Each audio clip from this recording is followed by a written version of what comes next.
Hello friends, welcome to the next class of learn English with Rosy Vitthal. आजकल हम infinitives कर रहे हैं। इन्फिनेटिव्स का एक और रूल है। इन्फिनेटिव्स के सारे ही रूल इम्पॉर्टेंट हैं और मैंने आपको काफ़ी आसान तरीके से समझाने की कोशिश की है। मुझे नहीं पता कि कितना समझ में आया है, बट उम्मीद करती हूँ कि समझ में आया होगा। अब इन्फिनेटिव्स को आफ्टर एडजेक्टिव्स कैसे यूज़ करते हैं, ये एक फ़िक्स पैटर्न है। ये इट से शुरू होता है और उसके बाद is am are was were या मतलब मॉडल सेंटेंस होता है। इट वाज और उसके बाद एडजेक्टिव आता है। लिखने में एडजेक्टिव आता है, लेकिन बोलने में जब हम मीनिंग करते हैं तो वो एडजेक्टिव की जगह नाउन जैसा मीनिंग देता है। उसके बाद ऑफ ज़रूर लगता है एडजेक्टिव के बाद, और उसके बाद वो व्यक्ति होता है जिसके लिए हमने ये एडजेक्टिव लगाया। ये ऑब्जेक्ट फॉर्म में होता है, मतलब प्रपोजिशन के बाद जो भी प्रोनाउन आएगा वो ऑब्जेक्ट फॉर्म में होता है। ऑब्जेक्ट फॉर्म का मतलब जो फॉर्म वर्ब के बाद होती है, जैसे आई टीच हिम, तो वर्ब के बाद हिम आएगा, यहाँ पर ही नहीं आ सकता। सो it was indifferent of him, और इस व्यक्ति के फ़ौरन बाद इन्फिनेटिव आएगा। आप पॉजिटिव भी लिख सकते हो, नेगेटिव भी लिख सकते हो। इसमें एक नेगेटिव सेंटेंस भी है, ये देखो, नॉट टू। अगर हमने नेगेटिव बनाना है तो हमको यहाँ नॉट लगाना है, टू के बाद नहीं, टू से पहले। सो it was indifferent of him. Indifferent का मतलब होता है उदासीन। उदासीन का मतलब होता है जिसको आसपास में किसी चीज़ में कोई दिलचस्पी नहीं है, जो मर्ज़ी होता रहे, उससे कोई फ़र्क नहीं पड़ता। तो it was indifferent of him, ये इसका, ऑफ हिम इसका उदासीन होना था कि उसने ऐसा किया। अब इसमें एक ख़ास बात और है। नॉर्मली अभी तक आपने जितने भी इन्फिनेटिव्स के रूल देखे होंगे तो उसमें सब में ये काम अभी होना है, लेकिन यहाँ पर ये हो चुका है।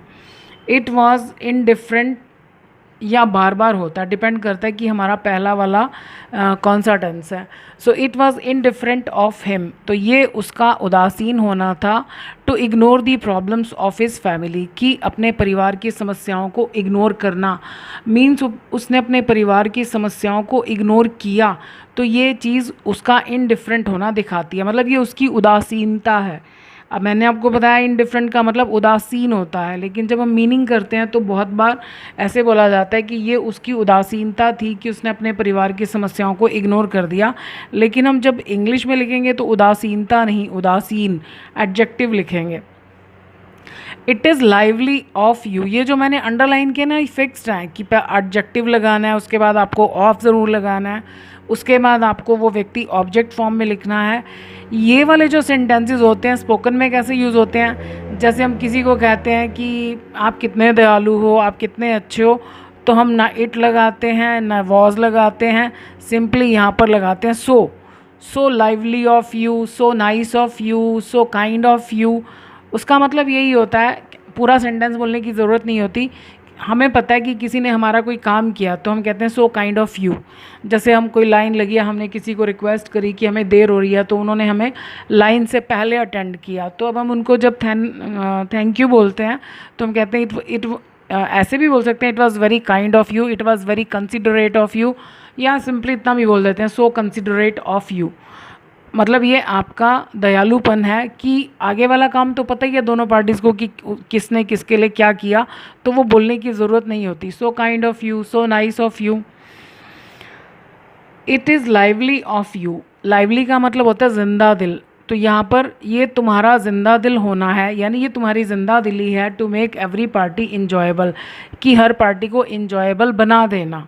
अब मैंने आपको बोला ना कि ये प्रेजेंट में है, तो इसका मीनिंग यानी ये काम तुम करते हो बार बार, मतलब कहीं भी ये सेंस नहीं निकलती कि ये काम अभी होना है, या तो होता है अगर ये प्रेजेंट में है, तो अगर पास्ट में है तो ये हो चुका। It will be very kind of you, ये आपका बहुत काइंड होना होगा, यानी ये आपकी दयालुता होगी। टू गिव शेल्टर, शरण देना। To the drenched people, drench होता है भीगे हुए, जो भीग गए हैं बारिश या किसी भी वजह से। सो भीगे हुए लोगों को शरण देना है तुम्हारी दयालुता है। अब देखो, हम हिंदी में कह रहे हैं दयालुता, लेकिन हम लिख क्या रहे हैं, काइंड, और स्पोकन में हम क्या कहेंगे, सो kind of you. It is nice of you, ये आपका अच्छा होना है। टू डू माई होमवर्क, कि आपने मेरा होमवर्क कर दिया ड्यूरिंग माई सिकनेस, मेरी अस्वस्थता के दौरान, यानी जब मेरी तबीयत ठीक नहीं चल रही थी उस दौरान में मेरा होमवर्क कर देना, ये आपका अच्छापन है। It is greedy of the customers, ये कस्टमर्स का लालचपन है। अब यहाँ पर इसका मतलब लालची है। टू आस्क फॉर होता मांगना। To ask for a free gift with every item, हर आइटम के साथ एक फ्री गिफ्ट मांगना कस्टमर्स का लालचीपन है। It is careless of them, ये अब केयरलेस का मतलब होता है लापरवाह, लेकिन जब हम इसकी हिंदी करेंगे तो ये उनकी लापरवाही है। Not to be aware of their rights, अब ये मॉडल सेंटेंस हो गया। बी मतलब इज़ एम आर, कि वो अवेयर ही नहीं है, जागरूक ही नहीं है अपने अधिकारों के प्रति, तो ये उनका लापरवाह होना है, ये उनकी लापरवाही है। It was manipulative of her, manipulative लोग वो होते हैं जो बहुत चालाक होते हैं, जो दूसरों को अपने लिए यूज़ करते हैं चालाकी से, झूठ बोलकर या बातों को घुमा फिरा कर। तो ये उसका मैनिपुलेटिव होना था। टू स्पॉयल द इमेज, कि उसने क्या किया, बिगाड़ दिया छवि को ऑफ हर फ्रेंड, यानी अपनी फ्रेंड की इमेज को उसने ख़राब कर दिया। तो ये काम करना उसका मैनिपुलेटिव होना शो करता है।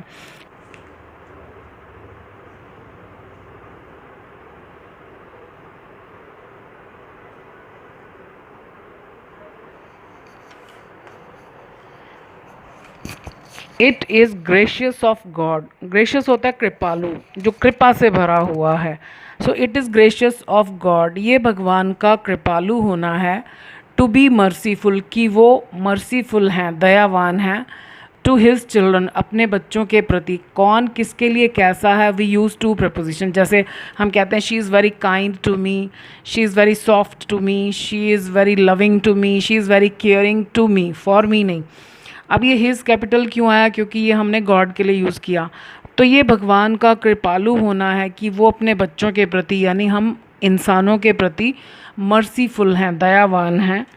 मतलब वो सबको सब कुछ देते हैं, चाहे हम उनको शुक्रिया करें या ना करें, उनकी हवा पानी धूप सब कुछ पर हम सबका अधिकार है, चाहे हम जैसे भी हैं। तो ये भगवान की कृपा है।